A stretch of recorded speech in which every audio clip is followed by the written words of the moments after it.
Assalamualaikum warahmatullahi wabarakatuh. Halo semuanya, perkenalkan nama saya Nila Mirhuda, program studi Hukum Keluarga Islam.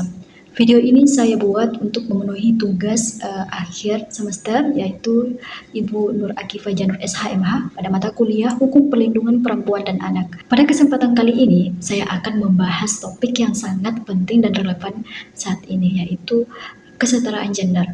Melalui pembahasan ini, saya ingin menjelaskan bagaimana ketidakadilan gender itu terbentuk dan apa saja bentuknya dan contoh nyata yang sering terjadi di lingkungan kita. Gender seringkali disalahartikan sebagai sinonim dari jenis kelamin, padahal keduanya memiliki perbedaan yang mendasar. Jenis kelamin mengacu pada perbedaan biologis yang bersifat kodrati, seperti organ reproduksi, hormon, dan kromosom. Genre di sisi lain adalah konstruksi sosial yang membahas peran tanggung jawab dan harapan masyarakat terhadap laki-laki dan perempuan. Kesetaraan gender ini tidak hanya berbicara tentang persamaan hak, tetapi juga mengenai pembagian peran adil antara laki-laki dan perempuan. Dalam konsep kesetaraan gender, baik laki-laki maupun perempuan memiliki kesempatan yang sama untuk mengakses sumber daya, berpartisipasi dalam keputusan, dan mendapatkan perlakuan yang adil. Namun hal ini hanya dapat tercapai jika ada keadilan gender, yaitu pembagian peran dan tanggung jawab yang seimbang, tanpa mengutamakan satu pihak atas pihak yang lainnya. Contohnya dalam peran rumah tangga. Suami sering didefinisikan sebagai kepala rumah tangga dan istri sebagai ibu rumah tangga. Pembagian peran ini tidak dimaksud untuk menempatkan satu pihak di atas atau di bawah pihak lainnya, tetapi sebagai relasi keseimbangan. Kepala rumah tangga berfungsi sebagai pemimpin, sedangkan ibu rumah tangga sebagai pengelola internal yang menjaga keharmonisan rumah tangga. Ketidakadilan gender seringkali dipengaruhi oleh stigma dan stereotip yang berkembang di masyarakat.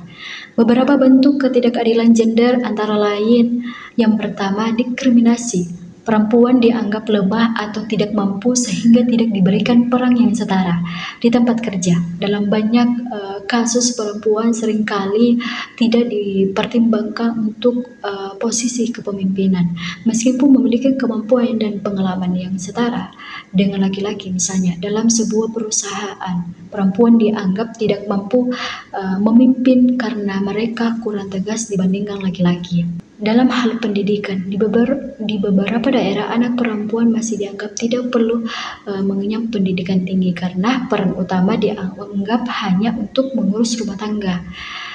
Yang kedua, stereotip, label atau anggapan bahwa perempuan hanya cocok untuk bekerja domestik dan laki-laki untuk bekerja di publik. Pekerjaan domestik menganggap bahwa perempuan lebih cocok mengurus rumah tangga, membuat peran ini seringkali menjadi tanggung jawab utama perempuan, sementara laki-laki lebih diarahkan untuk bekerja di ranah publik. Misalnya, seorang perempuan yang memilih menjadi sopir truk mungkin akan menerima stigma bahwa pekerjaan tidak sesuai dengan kodratnya. Contoh lainnya itu peran dalam keluarganya. Dalam masyarakat sering diasumsikan bahwa tanggung jawab utama merawat anak sepenuhnya adalah tugas seorang wanita, meskipun keduanya sama-sama orang tua. Yang ketiga, beban ganda. Perempuan seringkali harus menjalankan tanggung jawab rumah tangga sambil bekerja di ranah publik, sementara laki-laki lebih sering berfokus pada satu peran saja. Contoh nyata, seorang ibu yang bekerja sebagai pegawai kantor, tetapi harus menjalankan tugas rumah tangga seperti memasak, mencuci, dan mengurus anak-anaknya. Sementara suami hanya berfokus pada pekerjaan di luar rumah. Akibatnya, perempuan sering merasa kelelahan secara fisik maupun emosional. Tekanan sosial. Beban ganda ini sering kali diperparah oleh tekanan sosial yang menganggap perempuan tidak sempurna. Jika tidak dapat menjalankan kedua peran tersebut secara bersamaan, ketidakadilan ini menciptakan relasi kekuasaan yang tidak seimbang, di mana perempuan lebih rentan terhadap kekerasan dalam rumah tangga (KDRT), kekerasan seksual, hingga pelabelan negatif.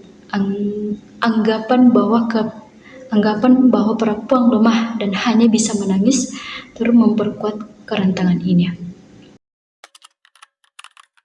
Kekerasan terhadap perempuan, baik dalam bentuk kekerasan seksual maupun KDRT, merupakan salah satu manifesting dari pertimbangan genre.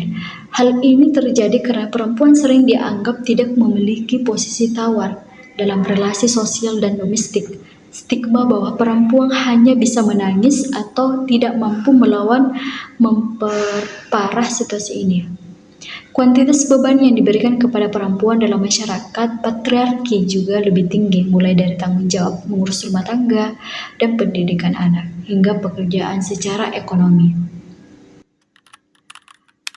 Langkah pertama adalah dengan meningkatkan pendidikan dan kesadaran masyarakat mengenai pentingnya kesetaraan gender. Pendidikan ini harus menanamkan pemahaman bahwa laki-laki dan perempuan dalam kehidupan itu bersifat setara dan saling melengkapi, bukan untuk mendominasi satu sama lain. Edukasi semacam ini perlu dilakukan sejak usia dini melalui kurikulum sekolah sehingga generasi muda memiliki pandangan yang lebih inklusif terhadap peran genre. Yang kedua, diperlukan kebijakan pemerintah mendukung perempuan dalam berbagai aspek kehidupan seperti dunia kerja, pendidikan, dan perlindungan hukum. Regulasi yang adil harus ditegakkan untuk melindungi perempuan dari diskriminasi, pelecehan, dan kekerasan.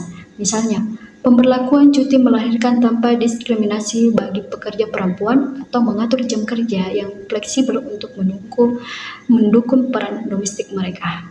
Yang ketiga yaitu perubahan budaya juga menjadi kunci penting. Masyarakat harus mulai meningkatkan budaya patriarki yang mengakar dan menggantikan dengan budaya menghargai kontribusi perempuan dalam ranah publik maupun domestik. Laki-laki juga perlu dilibatkan dalam perjuangan kesetaraan gender sehingga mereka menjadi mitra yang mendukung perempuan, bukan menjadi penghalang dalam perjuangan perempuan. Di samping itu, pemberdayaan perempuan harus terus diperkuat. Perempuan perlu diberikan akses setara ke dunia pendidikan, ekonomi, dan politik. Akses ini memungkinkan perempuan untuk meningkatkan kapasitas dan menunjukkan bahwa mereka memiliki kemampuan yang sama dengan laki-laki dalam berbagai bidang.